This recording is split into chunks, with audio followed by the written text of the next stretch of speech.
Now then, the age of Aquarius then.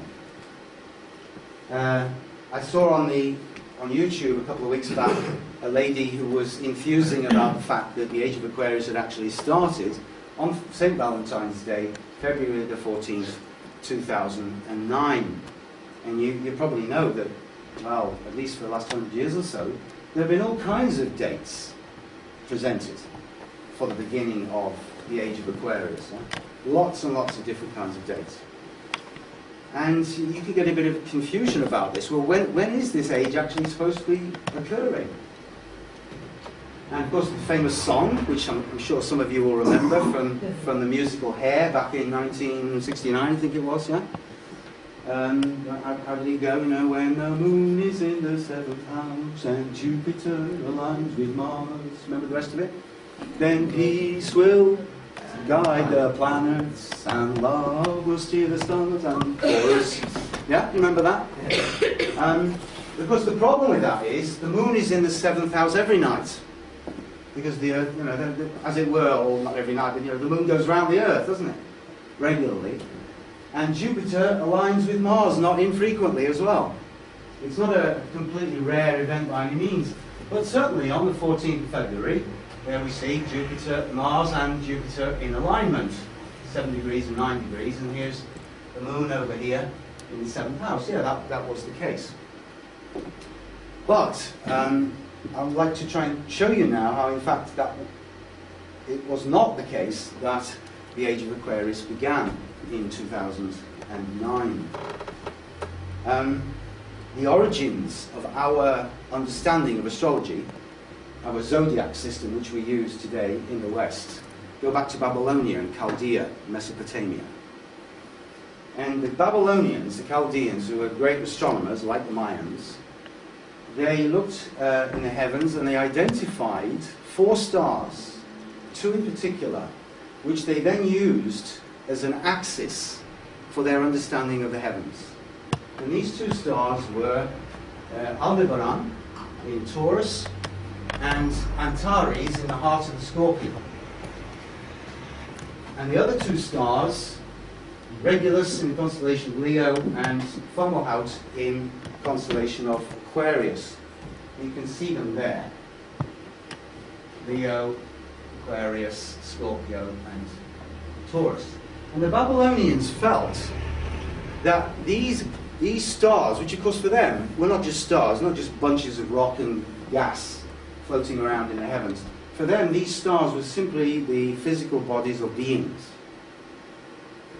So, for example, when I look at AD here operating this camera, yeah, I'm not just looking at him as, you know, blood and flesh and bones and things which we can calculate and quantify.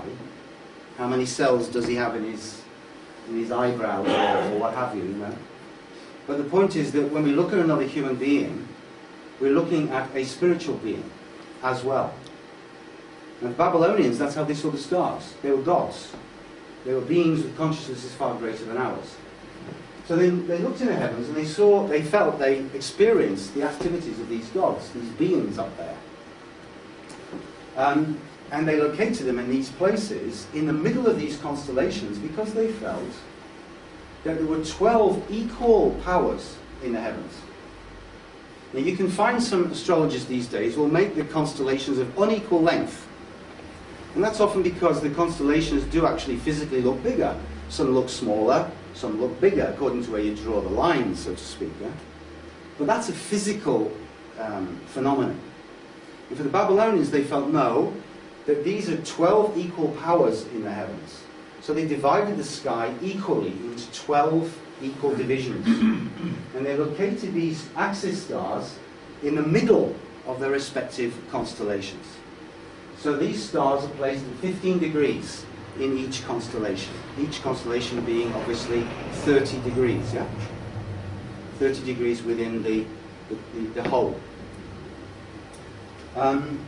So that's how they divided the heavens, and then on either side of these 4 royal stars, these key stars, they're located 2 other constellations.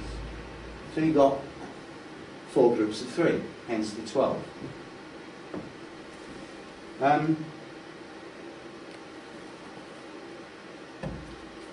Now, before I just talk about this, I presume you're all familiar with we're all familiar with the spring point, the vernal equinox, yeah, the spring equinox. So if we, you know, you've got that point in the year where day and night are in balance, yeah? The length of the day, length of the night are in balance. And you've got the spring equinox and the autumn equinox. And then we've got the summer and the winter solstices. So the spring and the winter equinox, if you were able to, say before it was really bright, if you were able to sort of look behind the sun on that day, you would see the constellation of Pisces rising.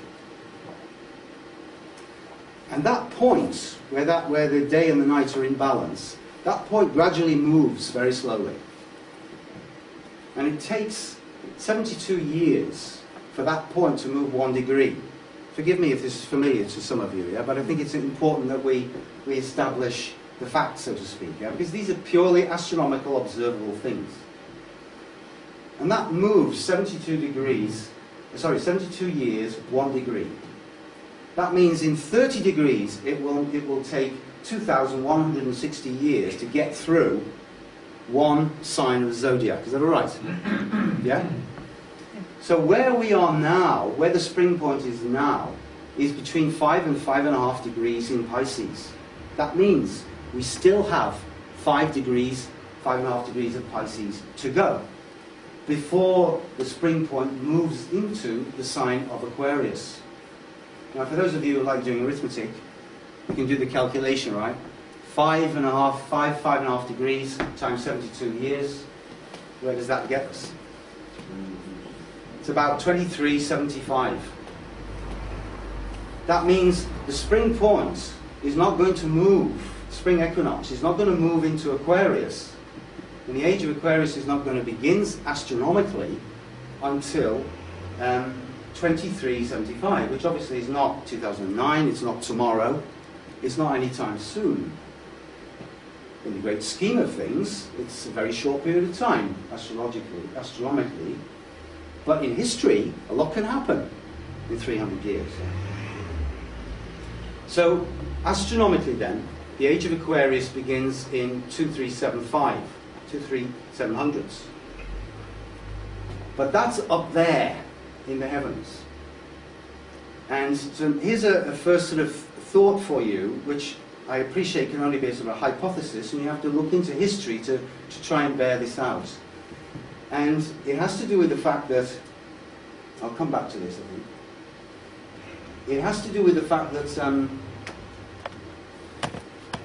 the age of Pisces, which finishes then around there, 2375, started astronomically around this time, 215 AD, after Christ, yeah? 160 years. But when we look at earthly culture and history and see how things changed, then we find that, in fact, it's this period which is when the age of Pisces begins in our history. Yeah? Because before the age of Pisces was the age of Aries, the ram. And that started in the year 747. How do we know that? 747 BC. How do we know that? Because in that year, as I say, I've got to get a little detailed here, right? So please bear with me.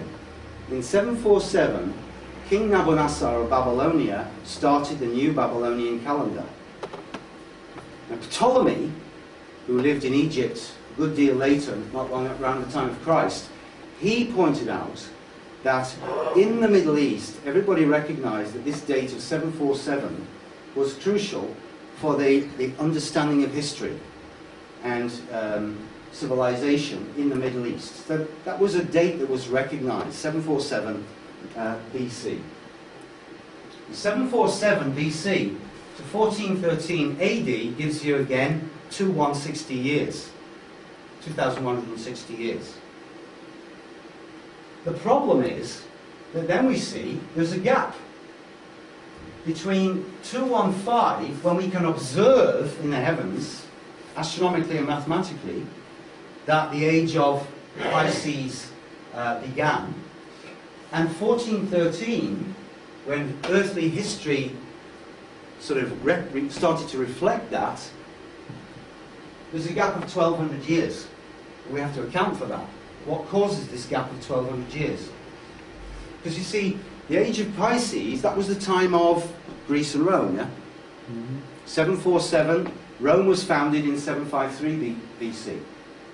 So from 747 BC until the 15th century after Christ, this period was totally dominated, at least in the West, by Greece and Rome, yeah? After the fall of the Roman Empire, the Byzantium, Constantinople, this came forward, and that continued the Greek and the Roman heritage together until that collapsed in the 15th century. And we also see, of course, at that time, as Constantinople and Byzantium begin to collapse, that wisdom and their books and everything are translated and moved over to the West, to Italy, where the Renaissance starts in the 15th century. And the Renaissance sort of burst out like a tremendous autumnal blazing before the death of the age of Aries and everything that came with the Greco-Roman culture. Yeah? So new impulses really begin to come in at that time. I'm talking about this period here in earthly history. Okay? So this is a crucial period, the beginning of the 15th century. A new age really starts to set in at this time. Huh? But you can see there, if we carry that forward, 2,160 years, remember that means 30 degrees times 72 years, yes? 2,160 years. That's the length of time it takes the spring point to move through one sign of the zodiac. So that means that the end of the age of Pisces comes in 3573. Now that's a long way in the future. So the age of Aquarius, on our earthly historical plane, is not set to begin until 3573. So there's, as I said, there's this 1200-year gap, and how to explain that? Well, one way to explain it is by this. The rotating Venus pentagram. You remember Venus is very important to the Mayans. They used it to observe the heavens because it's such a wonderful heavenly clock. Its movements are harmonious, beautiful, regular. And it traces out in the heavens, in its meetings with the sun, it actually traces out this amazing pentagram, which is really very, very regular. So every 8 years there are 5 meetings of Venus with the sun. If you, as it were, could look down on the zodiac from above, you would see these meetings in these places, yeah? So one meeting here, then next here, here, here, here. And then the 6th meeting will take place a little bit further on. It won't return to exactly the same place. And so this means that the whole Venus pentagram has to rotate